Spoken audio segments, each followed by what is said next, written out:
नमस्कार साथियों, कैसे हैं आप सब। स्टडी पावर आईएएस के ऑनलाइन क्लासेज में मैं के कौशल आपका फिर से बहुत बहुत स्वागत करता हूं। दोस्तों, जैसा कि हम हड़प्पा संस्कृति सभ्यता को पढ़ रहे हैं और उसी क्रम में आगे बढ़ते हुए आज हम उसके राजनीतिक, सामाजिक, आर्थिक, धार्मिक जीवन को देखेंगे। ठीक है दोस्तों, तो कल हमने जो क्लास ली थी, हालांकि मैंने ये चीज़ें डिस्क्रिप्शन में भी डाल दी थी कि कालीबंगा कहाँ है, तो हमने बताया राजस्थान में है। तो राजस्थान में जैसे ये बहुत जगह आप देखेंगे तो वहाँ पे कहीं गंगानगर लिखा हुआ मिलेगा, कहीं हनुमानगढ़ लिखा हुआ मिलेगा, लेकिन यहाँ पे मैंने देखा फिर तो उसमें हनुमानगढ़ जो है, हनुमानगढ़ को घटना चक्र में भी हनुमानगढ़ ही दिया हुआ है और कुछ ऑथेंटिक बुक्स में भी वही दिया हुआ है। ठीक है, तो ये चीज़ें हमने तो हनुमानगढ़ को ही हमने डिस्क्रिप्शन में डाला था।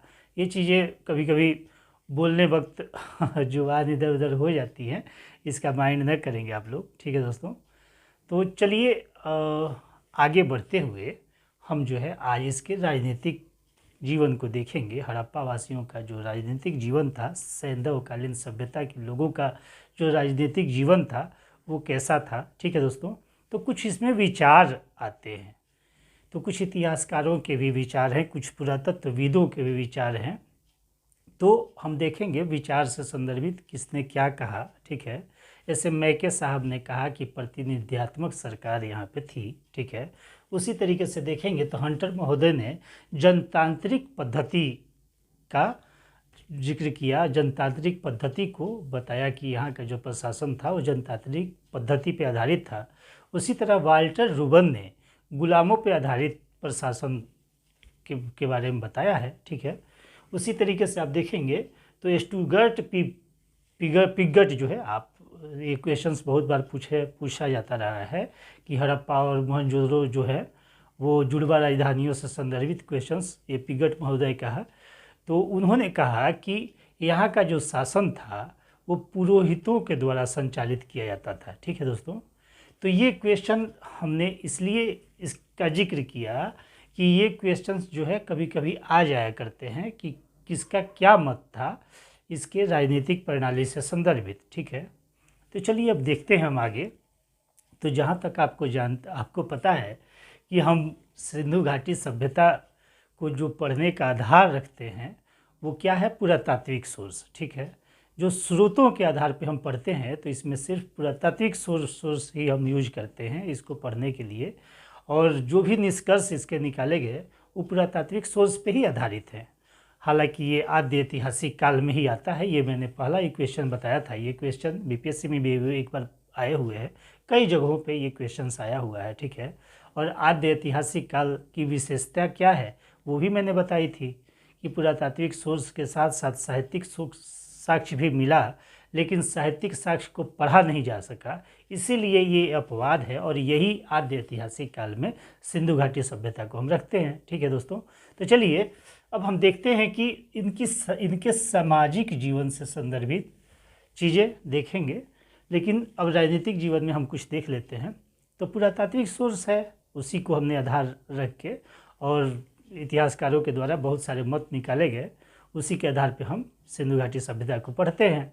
ठीक है, तो दोस्तों ये सारे मत जो है अलग अलग इतिहासकारों के द्वारा अलग अलग दिए गए, लेकिन आप ये जानें कि अभी जो बहुमान्य मान्यता क्या रही है, ठीक है, और ये लोकप्रिय विचार भी है, तो इतिहास में बहुमान्य मान्यता को ही जैसे ऐसे जो चैप्टर हैं इसमें बहुमान्य मत जो ज़्यादा इतिहासकारों के मत होते हैं उसी को जो है मान्यता मिलती है। तो बहुमान्य मत यही है कि यहाँ पे शिल्पियों और व्यापारियों का शासन हुआ करता था। ठीक है दोस्तों, ये सारे विचार तो थे ही, लेकिन बहुमान्य मत इसी पे आया कि यहाँ शिल्पियों, वणिकों और व्यापारियों का शासन था। ठीक है, चलिए ये राजनीतिक व्यवस्था में हमने देखा, ये जो है हमारे मेंस के स्तर पे ये सारे क्वेश्चंस आते हैं। ठीक है दोस्तों, लेकिन आजकल क्या है ना कि बहुत ब्रॉड हो गया है, प्री का भी बहुत कंपटीशन बढ़ते जा रहा है, तो वहाँ पे देखेंगे तो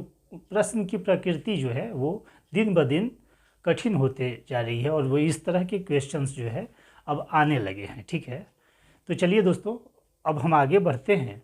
अब हम देखते हैं कि सामाजिक जीवन इनका कैसा था। तो सामाजिक जीवन में हमने सबसे पहले इसके पिछले क्लास में हमने प्रजातियों से संदर्भित आपको चर्चा की थी। यहाँ पे प्रजातियों के रूप में मुख्यतः जो है 4 तरह की प्रजातियाँ यहाँ पे देखी गई हैं, जिसमें सबसे प्रथम जो यहाँ पे प्रजाति आई वो प्रोटोआस्ट्रेलॉइड थी, ये भी मैंने आपको बताया था। और सबसे ज़्यादा जनसंख्या के रूप में यहाँ पे कौन सी प्रजाति हमने बताई थी? भूमध्य सागरीय प्रजाति, जिसको मेडिटेरियन बोलते हैं, ठीक है। और एक प्रजाति अल्पाइन है, और फिर चौथी जो है वो मंगोलायड है। तो 4 तरह की प्रजातियाँ यहाँ पे पाई गई हैं। सबसे ज़्यादा संख्या किसकी है? भूमध्य सागरीय प्रजाति।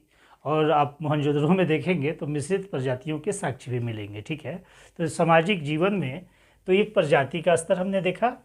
यहाँ पे आप देखेंगे तो यहाँ का समाज जो है ये मातृसत्तात्मक समाज रहा है। ये क्वेश्चंस आए हुए हैं कि हड़प्पा मतलब काल का जो समाज था वो कैसा था, मतलब कौन सी प्रधानता उसकी थी। तो मातृसत्तात्मक ही समाज की प्रधानता इसमें रही है। और उसमें ये देखेंगे कि जैसे मानव निर्मित जो भी मूर्तियाँ बनी हैं उसमें सबसे ज़्यादा अधिकता जो है वो स्त्री मृण मूर्तियों की ही रही है, ठीक है। आपने देखा कि हड़प्पा से जो हमें मृण मूर्ति मिलती है तो उसमें जो मतलब स्त्री मृण मूर्ति है उसमें उसके गर्भ से निकलता हुआ पौधा हमने देखा था, जिसको कि हमने क्या कहा था कि इसको उर्वरता से भी संदर्भित चीज़ें लगाई गई थी कि उर्वरता से संबंधित ये चीज़ें हैं, ठीक है। हालांकि अलग अलग विचार इस पे भी है। तो यहाँ पे क्या है, मतलब ओवरऑल यही कहना चाहेंगे कि मातृसत्तात्मक समाज है यहाँ पे, ठीक है। अब देखिए दोस्तों, इसी में आता है सामाजिक जीवन में ही आता है हमारा वस्त्र वेशभूषा, ठीक है। तो हमने देखा था कि जो पुरुष मृण मूर्तियों की जो प्राप्ति हुई थी उसमें क्या है, धोती पहना हुआ पुरुष मिला था हमें, ठीक है। और आपको मतलब ये बताना चाहूँगा, हालांकि आपको पता भी होगा कि विश्व में सबसे पहली बार जो कपास का उत्पादन किया जाता है वही सैंधवकालीन सभ्यता में ही देखने को हमें मिलता है। और कपास का ये यूज किस में किया करते थे? ये कपड़े को बनाने में, सूती वस्त्र बनाने में इसका यूज किया करते थे। हालांकि ऊनी वस्त्र का भी प्रचलन यहाँ पे था। तो आप देखेंगे तो एक चीज़ ये रही कि मतलब सूती वस्त्र, ऊनी वस्त्र का प्रयोग ये किया करते थे, ठीक है। अब इनका खान पान कैसा था दोस्तों? तो आपने देखा कि यहाँ से जो है, जैसे आप लोथल से, रंगपुर से, हालांकि चावल के साक्ष्य यहाँ से मिले हैं, भूसियों के साक्ष्य उसके मिले हैं, लेकिन फिर भी बहुत जगह से ऐसे साक्ष्य नहीं मिले हैं। लेकिन ये कहा जा सकता है कि चावल का भी प्रयोग किया करते थे। गेहूं की तो बहुत प्रजातियाँ मिली हैं, 2 तरह की प्रजातियाँ गेहूं की मिली हैं, 2 तरह की प्रजातियाँ आपको जौ की मिली है। तो ये सारे जो है ये मतलब अन्न के रूप में ये उपयोग किया करते थे। और मछली का कांटा मिला है, ठीक है। तो उसके बाद शिकार से संदर्भित चीज़ें उसका भी साक्ष्य मिला है। तो उससे हम ये कह सकते हैं कि समाज जो था वो शाकाहारी भी था और मांसाहारी भी था, ठीक है दोस्तों। तो चलिए, खान पान हमने देख लिया। अब हम देखते हैं कि यहाँ का जो समाज था जो सौंदर्य प्रेमी था, सौंदर्यता का इनको बोध था, और अपने आप को अच्छा दिखाने के लिए आप देखिएगा चांदुदारों में जो जगह स्त्रियों से संदर्भित रहा है वहीं से आप देखेंगे तो वहाँ से आपको लिपस्टिक का साक्ष्य मिलता है, वहाँ से आपको प्रसाधन उसके सारे सामग्री जो है वहाँ से मिलती है। आप हड़प्पा से भी देखेंगे तो कागज जल का साक्ष्य मिलेगा, वहाँ से भी देखेंगे तो आपको मिलेगा, ठीक है। तो स्त्रियों से संदर्भित बहुत सारी चीज़ें जो है हमें चांदुदारों से प्राप्त होती हैं। तो ये सब चीज़ों का यूज स्त्रियां आज भी वर्तमान समय में भी आप देखेंगे तो ये सारे चीज़ों का यूज क्यों किया जाता है? तो इस सारी चीज़ों का यूज सुंदरता को बढ़ाने के लिए किया जाता है। इसीलिए मैंने पहले ही बोला कि यहाँ का समाज जो था वो चाहे पुरुष वर्ग हो या स्त्री का वर्ग हो, ये दोनों सौंदर्य प्रेमी थे।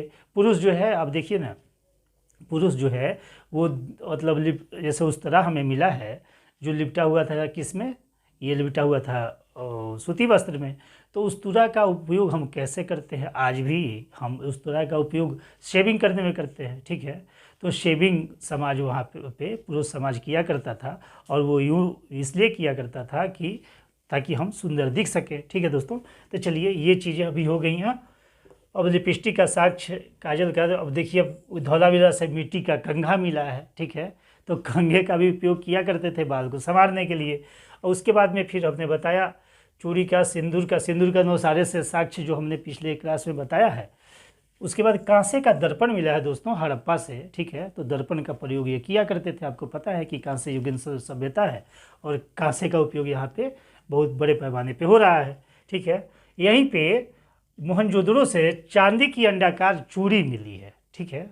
ये चीज़ें उसमें नहीं थी, यहाँ पे आप लिख लेंगे उसको। चांदी की अंडाकार चूड़ी मिली है, ऐसे कालीबंगा को तो कहते ही हैं, मतलब काली चूड़ियों का शहर ही उसको बोलते हैं, लेकिन यहाँ से भी चांदी का अंडाकार जो है चूड़ी मिला है मोहनजोदड़ो से, ठीक है दोस्तों। अब चलिए मनोरंजन के साधन को देख लेते हैं हम। मेरी कोशिश यही रहती है कि लंबा वीडियो ना हो, क्योंकि फिर लंबा वीडियो हो जाने के बाद में समस्या आती है थोड़ी सी, ये मैं अपने अनुभव से बता सकता हूँ। तो जल्दी इसीलिए मैं ये चीज़ें कर रहा हूँ, ठीक है। चलिए, तो मनोरंजन के साधन में ये क्या करते थे कि मछली पकड़ते थे, ठीक है। ये पशुओं को लड़वाया करते थे, पासा खेला करते थे, ये चौपड़ खेला करते थे, ठीक है। आप देखिएगा तो यहाँ से, जैसे यहाँ पे लोथल से कुत्ता मिला है, बैल की आकृति की गोटियाँ मिली है, ये सारी जो है चीज़ें क्या इससे मतलब खेल से संदर्भित रही हैं, ठीक है। उसके बाद में देखिएगा तो यहीं से तार पर जो कल हमने बताया था कि सिर हिलाने वाला बंदर मिला है यहीं से, मतलब खिलौना के रूप में, और तार पे चढ़ने वाला भी बंदर यहाँ से, उसकी भी प्राप्ति हमें होती है। चलिए दोस्तों, मोहनजोदड़ो से हमने बताया था कि एक पुरुष के हाथ में बीना और ढोल है, तो वो चीज़ें जो है वो भी मनोरंजन के रूप में, मतलब आप समझ सकते हैं कि संगीत का भी इजात ये कर चुके थे, और ये बीना और ढोल जो है वो उसका भी उपयोग मनोरंजन के रूप में किया करते थे, ठीक है। अब चलिए, समाज जो है यहाँ का ये 4 वर्णों पे आधारित है, शायद इतिहासकारों का मत रहा है। हालांकि आप देखेंगे तो यहाँ पे अस्त्र शस्त्र की वहाँ पे उपलब्ध, मतलब वहाँ पे साक्ष्य उतने नहीं मिले हैं, फिर भी इतिहासकारों के द्वारा ये कहा गया कि यहाँ पे 4 तरीके का मुख्य वर्ण हुआ करता था: योद्धा, व्यापारी, विद्वान और श्रमिक। श्रमिकों के साक्ष्य तो बहुत जगह से मिले हैं, जैसे आपने हड़प्पा से भी देखा, मोहनजोदड़ो से भी देखा, ठीक है। तो ये इतिहासकारों का मत है, ठीक है। योद्धा, व्यापारी, विद्वान और श्रमिक जो है यहाँ पे 4 वर्ण पे आधारित ये समाज था, ठीक है। अब चलिए यहीं पे देखिएगा एक जगह और, मोहनजोदड़ो से ईंट के बने हुए 2 अधूरे गेम बोर्ड की प्राप्ति हुई है, ये मनोरंजन में है, ठीक है। तो चलिए, हमने देखा ये सामाजिक जीवन था इनका। अब चलिए हम देखते हैं इसके धार्मिक जीवन को, ठीक है। तो धार्मिक जीवन को हम देखते हैं तो यहाँ पे किलेबंद नगर, मतलब ऊपरी नगर और निचले नगर, दोनों जगह बड़ी बड़ी इमारतें मिली हैं, ठीक है। जिसमें कयास लगाया गया है कि यहाँ पे जो मूर्ति जो वहाँ पे मिली है, बड़ी बड़ी मूर्तियाँ मिली हैं, तो कयास यही लगाए जाते थे कि यहाँ पे जो है ये पूजा स्थल हुआ करता था, ठीक है। तो पूजा स्थल के साक्ष्य यहाँ पे मिलते हैं, ठीक है। चलिए, अब ये देखते हैं कि मोहनजोदड़ो में जो निचला नगर है वहाँ से एक पाषाण मूर्ति की हमें प्राप्ति हुई है दोस्तों, और ये समाधि मुद्रा में है, ठीक है। तो समाधि मुद्रा में वो पाषाण मूर्ति है, और ये क्या है कि यहाँ पे जैसे बृहद जो इमारत मिली है हमें, तो हमने क्या बताया आपको कि समाधि मुद्रा में एक पाषाण मूर्ति मोहनजोदड़ो से मिली है, और विशाल जो हमको इमारत मिली है वहाँ से मोहनजोदड़ो से, उसके बारे में ये लगाया गया कि ये पुरोहितों का आवास था। ये हड़प्पा में भी ये चीज़ें देखी गई हैं, ठीक है। तो ये चीज़ें जो है ये पूजा से संदर्भित हैं। उसके बाद आप देखेंगे तो यहीं से हड़प्पा में पक्की मीण मूर्ति का एक, मतलब मातृ देवी की एक मूर्ति मिलती है, ठीक है। मातृ देवी की एक मूर्ति मिलती है, और यहाँ से जो है सबसे ज़्यादा मातृ देवी की मूर्तियों की प्राप्ति हमें हड़प्पा से होती है, ठीक है। तो इसीलिए तो हम देखते हैं कि इसको, मतलब जैसे हमने बताया आपको कि मानव मीण मूर्तियों में मातृ देवी की मूर्ति की प्रधानता यहाँ पे रही है, इसी से इसको हम क्या कहते हैं, ये मातृ सत्तात्मक समाज का मतलब संज्ञा दिया जाता है, ठीक है। अब देखिए, स्त्री के गर्भ से निकलता हुआ जो पौधा हमने बताया था, ये पृथ्वी पूजा उर्वरता की देवी से संदर्भित जो हड़प्पा से मिला है। और चलिए, यहाँ से शिव पूजा, अब आप ये अगर क्वेश्चन आपसे आए कि सैंधवकालीन सभ्यता में सबसे महत्वपूर्ण देव कौन हुआ करते थे, तो यही पाशुपतिनाथ देव थे, मतलब जिसकी संकल्पना जो है शिव से संदर्भित संकल्पना यहीं पे आपको देखने को मिलती है। आपने देखा होगा पशुपतिनाथ की मूर्ति जो मिली है वो कहाँ से मिली है, वो मिली है मोहनजोदड़ो से।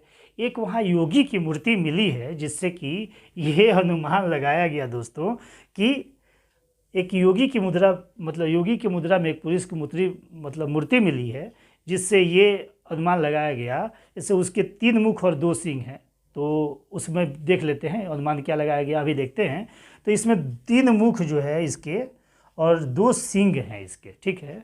इसके बाएं साइड में बाघ और हाथी, जैसे इस पुरुष जो बैठा हुआ है तो उसके बाएं साइड में बाघ और हाथी की मतलब वहाँ प्रतिकृति मिलती है, और उसके दाएं साइड में क्या मिलता है, गैंडा और भैंसा, और नीचे जो है हिरण बैठे हुए हैं, ठीक है। इसीलिए इनको क्या कहा गया, पशुपति, मतलब पशुओं के रक्षक, ठीक है।